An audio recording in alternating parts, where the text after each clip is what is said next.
हिकिड़नि दोस्तनि 21 तारीख़ ते इस्लामाबाद में धरणे हणण जी तयारी कई ऐं ॿियनि असांजे दोस्तनि 22 तारीख़ ते कराची में धरणे जी कोशिश कई।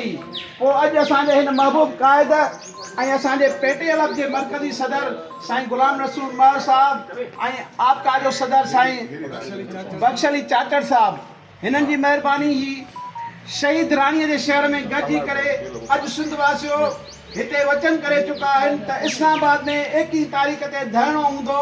सॼी सिंध जा दोस्तनि खे ही इंतिजा थी कजे त निकिरी पओ इस्लामाबाद हलूं। जीअं पंहिंजे पार्टी जे चेयरमैन ऐं आसिफ अली ज़रदारी मुल्क जे सदर खे इहो ॿुधायूं त हीअ सिंध जा मुलाज़िम वीचारा जेके उते कराची में धरणो हणनि था उन्हनि जी को ॿुधण वारो कोन्हे को।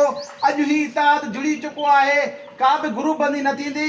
इंशाअल्लाह साईं गुलाम रसूल महर साहब इहो ऐलान करे चुको आहे त ही शहीदनि जे शहर में जेको असांजो ही इताद थियो आहे त हिक ॿिए खे इज़त ॾेई हलंदासूं ऐं इंशाअल्लाह इस्लामाबाद मां मसइला हल करे मोटंदासूं।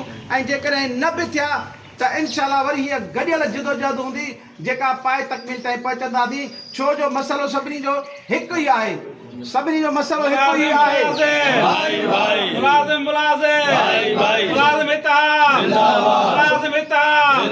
जीना होगा मरना होगा,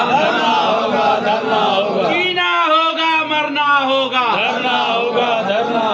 मुलाज़िम दोस्तनि खे इहा सॼी सिंध जे मुलाज़िमनि खे को बि हिते मुलाज़िम पेटीएलएफ जो हुजे, गस्टा जो हुजे, आपका जो हुजे, लोकल गवर्नमेंट जो हुजे, मुलाज़िम साथियो अॼु शहीदनि जे शहर खां ही असांजा 3 अॻुवान जेके मुख़्तलिफ़ तंज़ीमुनि उन्हनि खे चूंडे मोकिलियो आहे, हीअ अॼु इताद थी चुको आहे। सो इन इताद खे मोट ॾिजो ऐं बाक़ाइदे घरनि खे छॾिजो।